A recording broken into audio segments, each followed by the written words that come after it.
পড়াশোনার জন্য হোক আর ওয়ার্ক পারমিটে হোক, যেটার কারণেই হোক, আপনি কিন্তু অবশ্যই ইউরোপে মুভ করতে চাইবেন এবং ভালো একটা লাইফ লিড করার উদ্দেশ্যে ইউরোপে মুভ করবেন। এখন বর্তমানে ইউকের যে অবস্থা, সেখানে জব পাওয়াটা খুবই ডিফিকাল্ট।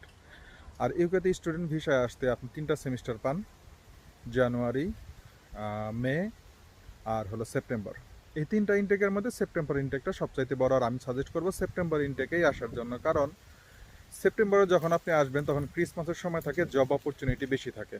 আর জানুয়ারিতে যখন ক্রিসমাস শেষ হয়ে যায় তখন ওরা সম্পূর্ণভাবে কোয়াইট হয়ে যায়। জানুয়ারি থেকে আপনি এপ্রিল অথবা মার্চ পর্যন্ত কোনো জব পাবেন না, এটা গ্যারান্টি। মেতে যদি আসেন তাহলে তো চলে আবার ভ্যাকেশন। সো ভ্যাকেশনে সবাই ভ্যাকেশনেই চলে যায়, তখন তো জব পাবেন না। সো সেপ্টেম্বরে আসাটা সবচাইতে বুদ্ধিমানের কাজ হবে আমার মতে, কারণ আমি সেপ্টেম্বরে আইসাই এখানে জব পাইছি নভেম্বরে।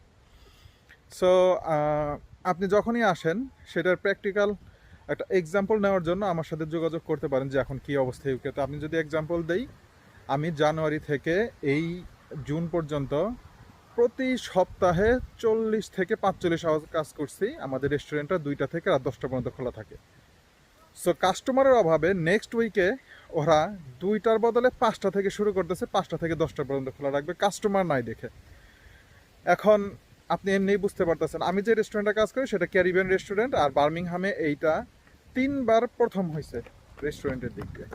সো এই রেস্টুরেন্টের যদি এই অবস্থা হয়, অন্যান্যগুলার অবস্থা কী হবে? আর এটার ইফেক্ট ওয়ার হাউস থেকে শুরু করে সব জায়গায় পড়ছে।